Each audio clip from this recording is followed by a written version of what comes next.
धन्यवाद महोदया, आपने मुझे इस खेल के ऊपर बोलने का एक अवसर दिया। अभी मेरे मित्र अनुभव जी ने कहा कि खेल बहुत जरूरी है। उन्होंने बहुत शानदार एक कविता पढ़ी। 2014 से पहले एक कहावत थी कि पढ़ोगे लिखोगे तो बनोगे नवाब और खेलोगे कूदोगे तो होगे खराब। मुझे लगता है इस सदन के अंदर और हर एक भारतीय ने अपने ग्रोइंग अप ईयर्स में, अपने बचपन के अंदर इसको भुगता है। घर में भी लताड़ा जाता था, स्कूल में समय नहीं मिलता था, खेलने के लिए जगह नहीं मिलती थी, कोई वातावरण नहीं होता था, कोई सिस्टम नहीं होता था। ये हम सब इसमें से निकले हुए हैं। मैं ये बात कहना चाहता हूं कि मेरा जीवन एक खिलाड़ी के रूप में भी रहा है और एक सैनिक के रूप में भी रहा है। मैंने एक बहुत बड़ा परिवर्तन देखा है और वो परिवर्तन ये है कि ये जो कहावत थी, जो इतने सालों से, दशकों से चलती आ रही थी, ये कहावत बदलने का काम नरेंद्र मोदी जी ने करा है कि पढ़ोगे लिखोगे तो बनोगे नवाब, खेलोगे कूदोगे तो बनोगे लाजवाब। ये जो एक परिवर्तन आया है, ये 2014 से परिवर्तन आया है। जो खेलेगा वो खेलेगा। उन्होंने एक माहौल बदलने की एक कोशिश करी है। आमतौर से जितनी सरकारें होती थी, खेल कूद को इतना महत्व नहीं देती थी कि हाँ खेल भी होता है, ठीक है, जो खेलना चाहेंगे खेल लेंगे। लेकिन जिस तरह से प्रधानमंत्री मोदी जी ने एक ओलंपिक टास्क फोर्स 2014 में प्रधानमंत्री बनते ही एक ओलंपिक टास्क फोर्स बनाई और फिर उस ओलंपिक टास्क फोर्स के अंदर जो विशेषज्ञ थे उन्होंने बताया कि किस तरह से ओलंपिक में तैयारी करनी चाहिए, किस तरह से प्रधानमंत्री जी ने एक देश के अंदर माहौल बदलने की कोशिश करी। फिट इंडिया का उन्होंने नारा दिया, फिटनेस का, स्वास्थ्य का। अगर खेल इंपॉर्टेंट नहीं है तो चरित्र तो इंपॉर्टेंट है, स्वास्थ्य तो इंपॉर्टेंट है। और जो खेलता है उसका चरित्र खेल के मैदान में दिखाई देता है, जो खेलता है उसका चरित्र खेल से डेवलप होता है। तो इसी तरह से पूरे देश के अंदर एक माहौल बिल्कुल बदल गया है। ग्रास रूट लेवल से लेकर एपेक्स लेवल तक, टॉप लेवल तक एक बहुत बड़ा परिवर्तन आया है। अभी गौरव गोगोई जी थोड़ी देर पहले बोल रहे थे, ज्यादातर उनका भाषण नॉन पॉलिटिकल था, लेकिन अंत में आते आते उन्होंने एक पॉलिटिकल ट्विस्ट उसको दे दिया। मौका उनके पास भी था, यूपीए की सरकारें रही हैं, उनके प्रधानमंत्री रहे, ओलंपिक तब भी होते थे। लेकिन कौन से प्रधानमंत्री ने ओलंपिक टीम को जाने से पहले संबोधित करा, उनकी हिम्मत बढ़ाई कि अच्छा प्रदर्शन करना, हम सब तुम्हारे साथ है, पूरा देश का ध्यान ओलंपिक टीम के ऊपर आकर्षित करा। ओलंपिक के दौरान फोन करके उनकी हिम्मत और बढ़ाई। अगर जब गेम खत्म हो गया, जो भी नतीजा रहा, बढ़िया रहा खराब रहा, उनकी पीठ थपथपाई, फिर तैयारी करो, आगे बढ़ो। किस प्रधानमंत्री ने कराया? केवल एक प्रधानमंत्री जी ने, वो है नरेंद्र मोदी। ये बहुत बड़ा फर्क है। ये फर्क मैडम कोई मामूली फर्क नहीं है, क्योंकि मैं उस जीवन से निकला हूं जहां पर खिलाड़ी के ऊपर कोई ध्यान ही नहीं देता था। खेलने जाते थे, खेल के आते थे, अपना सर्वश्रेष्ठ प्रदर्शन करते थे, जान की बाजी वहां लगा देते थे, खून पसीना निकाल देते थे, लेकिन किसी को पता भी नहीं चलता था कि कहीं पर कोई खेल हुआ है। ये एक बहुत बड़ा परिवर्तन है कि ध्यान आकर्षित करा। और मैं अब पॉलिटिकल, क्योंकि गोगोई जी ने बोला, मैं अब बताता हूं कि 2004 के अंदर इस देश के अंदर सिर्फ एक सिल्वर मेडल आया था, लेकिन उस सिल्वर मेडलिस्ट को भी उस समय के प्रधानमंत्री ने नहीं आमंत्रित करा। उस समय की जो पार्टी के अध्यक्ष थी, जो कांग्रेस पार्टी के अध्यक्ष, एक भी आमंत्रित नहीं हुआ। एक भी तस्वीर नहीं है 2004 के सिंगल ओलंपिक मेडलिस्ट की उस समय के प्रधानमंत्री के साथ। और आज देखिए, प्रधानमंत्री जी जाने से पहले, बीच में, उनके बाद में लगातार खिलाड़ियों के साथ रहते हैं। ये बहुत बड़ा फर्क है। मैं कह रहा था मैडम कि ग्रास रूट लेवल से लेकर एपेक्स लेवल तक एक बहुत बड़ा फर्क आया है। आज एक ऐसे समय जब यूथ स्कूल में होते हैं, कॉलेज में होते हैं, उन्हें पहले इस तरह का वातावरण नहीं मिलता था जहां पर खेल का प्रदर्शन करा जाए। प्रधानमंत्री जी ने कहा कि जब ऐसा समय है जब इनको सिर्फ पढ़ाई पर ध्यान देना है और अपने स्वास्थ्य और खेलों पर ध्यान देना है, क्यों नहीं भारत के अंदर ऐसे खेल हो जो सर्वश्रेष्ठ लेवल कर हो, ओलंपिक, कॉमनवेल्थ गेम्स के लेवल के हो, एशियन गेम्स के लेवल के हो। इस समय इनको अपने प्रदर्शन करने का एक मौका दीजिए, एक प्लेटफॉर्म बनाइए। और फिर इस लेवल से आप 1000 खिलाड़ी उठाइए हर साल और उनको तैयारी का मौका दीजिए। ऐसा एक पूरा का पूरा वातावरण बना गया। खेलो इंडिया शुरू हुआ। खेलो इंडिया जब शुरू हुआ, उसमें जिस तरह की फैसिलिटीज होती हैं, राष्ट्रमंडल खेलों की बराबर होती हैं, एशियन गेम्स के लेवल की बराबर होती हैं, लेकिन खेलने वाले खिलाड़ी कौन है? स्कूल के खिलाड़ी, कॉलेज के खिलाड़ी, जिनके लिए इस लेवल का कोई कंपटीशन नहीं होता था। मुझे याद है, हमारे यहां सदन में जो सदस्य हैं उनको याद होगा, आप जब खेलने जाते थे तो अनरिजर्व्ड कंपार्टमेंट में टॉयलेट के सामने बिस्तर लगा के सो के जाते थे, क्योंकि कोई सीट नहीं मिलती थी आपको। लेकिन आज जब खेलो इंडिया के अंदर खिलाड़ी आते हैं तो 4 स्टार होटल में उनको ठहराया जाता है, हवाई जहाज से उनकी यात्रा होती है। बहुत बड़ा फर्क है। एक ऐसा समय जब इस खिलाड़ी को कोई स्पॉन्सरशिप नहीं मिलती, उस समय स्पॉन्सरशिप दी जा रही है। जब एक बार कोई ओलंपिक जीत जाता है, राष्ट्रमंडल खेल जीत जाता है, उसके बाद तो स्पॉन्सर्स की उसके पास लाइन लग जाती है।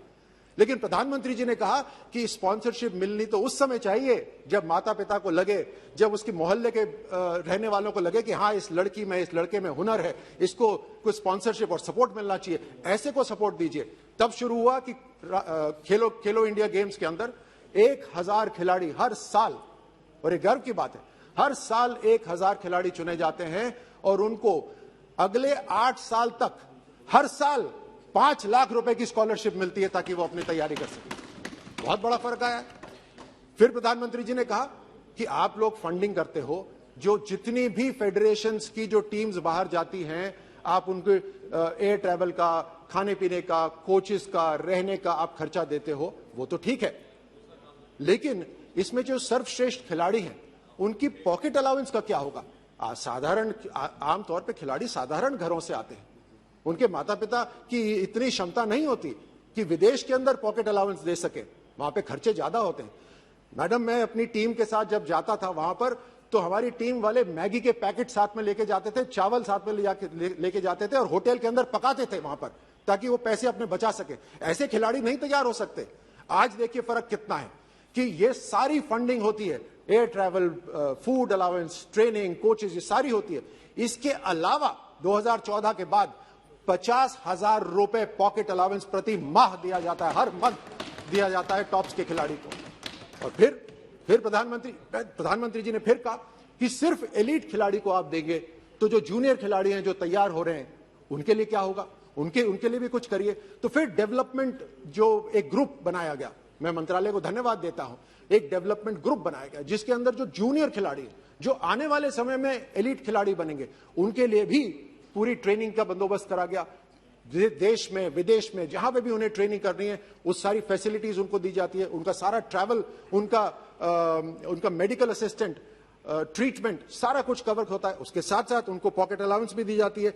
10,000 रुपए प्रति माह इन जूनियर खिलाड़ियों को पॉकेट अलाउंस दी जाती है। उसी तरह जो दूसरे जो खिलाड़ी हैं, उनको हर तरह से एक सुविधा दी जाती है। जो ट्रेनिंग फैसिलिटीज है, नेशनल सेंटर्स ऑफ एक्सेलेंस, ये पहले सिर्फ स्पोर्ट्स अथॉरिटी ऑफ इंडिया के होते थे, लेकिन आज इन्होंने टॉप्स के नीचे प्राइवेट अकेडमीज भी, जो खिलाड़ी हैं हमारे, जो ओलंपिक्स में खेल जीत चुके हैं, राष्ट्रमंडल खेलों में जीते हुए हैं, उन्होंने अपनी अकेडमीज बनाई हैं। उनमें पैशन है, उनमें नॉलेज है, उनमें टैलेंट है और वो हुनर को पकड़ सकते हैं। तो उनको समर्थन क्यों नहीं दिया जाए? आज मंत्रालय उन अकेडमीज को भी पूरी तरह से सपोर्ट करता है और कम से कम 50 से ज्यादा ये प्राइवेट अकेडमीज आ गई हैं। 23 से ज्यादा नेशनल सेंटर्स ऑफ एक्सीलेंस हैं जो स्पोर्ट्स अथॉरिटी ऑफ इंडिया चलाता है। और तो और देश के अंदर जितने भी स्टेडियम्स हैं, वो सारे स्टेडियम्स एक ही मोबाइल ऐप पे क्यों ना हो, ताकि जो खिलाड़ी या जो खेल प्रेमी है उसको किसी स्टेडियम को ढूंढना हो तो उसको एक ही मोबाइल ऐप पे मिल जाए कि मैं जहां पर हूं उससे नजदीक कौन सा स्टेडियम है। तो खेलो इंडिया के नाम से मंत्रालय ने एक खेलो ऐप शुरू करी जिसमें 13,000 स्टेडियम्स और खेल के मैदान अभी उसके अंदर शामिल है, उसके अंदर लोकेटेड है सारे के सारे। और 22 lakh students, 22 lakh students are already enrolled in this Khelo app in the first year itself. इस तरह का एक बहुत बड़ा परिवर्तन आया है। तो साइंस को इस्तेमाल करा, या हमारी सरकार साइंस केवल स्पेस में जाने के लिए नहीं, केवल हेल्थ में नहीं, जहां वैक्सीनेशंस डेवलप हो रहे हैं भारत के अंदर ही, साइंस को स्पोर्ट्स के साथ भी जोड़ा। National centre of sports science Delhi में तैयार हो रहा है। स्पोर्ट्स साइंटिस्ट को अब टीम के साथ जोड़ा जा रहा है। भारत की जितनी भी टीमें हैं उसमें मस्योर्स, साइकोलॉजिस्ट, स्पोर्ट्स साइंटिस्ट सब उसमें शामिल है ताकि बेहतरीन प्रदर्शन हो सके। नेशनल स्पोर्ट्स यूनिवर्सिटी मणिपुर में शुरू कर दी ताकि हमारे जो खिलाड़ी हैं, जो सिखाना चाहते हैं, जो कोचेस बनना चाहते हैं, अलग अलग तरह के जो उसमें नॉलेज होती है वो सब भारत के अंदर ही सीख पाए। आप कोचेस की बात कर रहे थे, कोचेस तैयार करने की।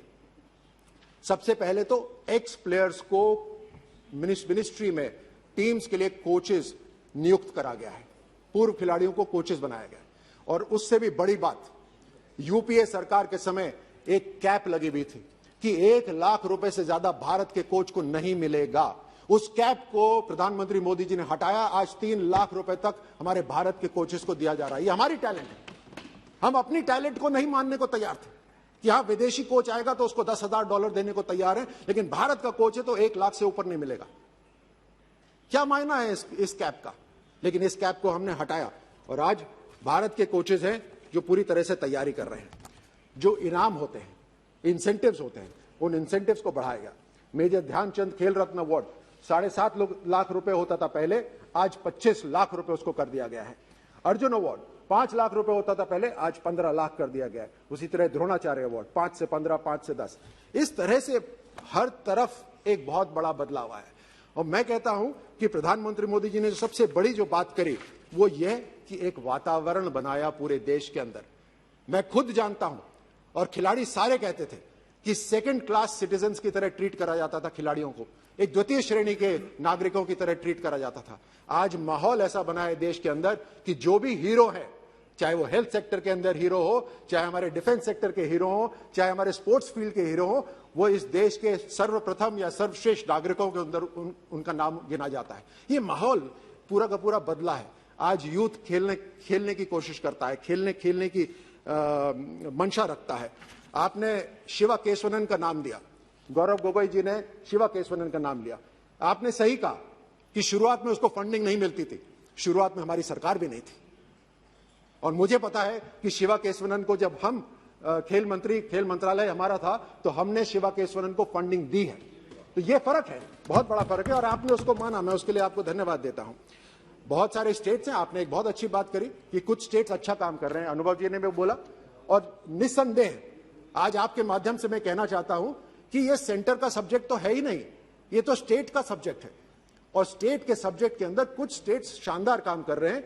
हरियाणा बहुत बढ़िया काम कर रहा है, ओडिशा अच्छा काम कर रहा है, मध्य प्रदेश अच्छा काम कर रहा है। यूथ के नाम पर सिर्फ राजनीति करना कि युवा भारत है हमें बनाना है, सिर्फ वो बोलने से नहीं चलता। वहां पे फंड की घोषणा करनी पड़ती है, नीतियां ऐसी बनानी पड़ती है जिससे युवा आगे बढ़ सके। आइकॉन्स ऐसे पॉजिटिव बनाने जरूरी हैं।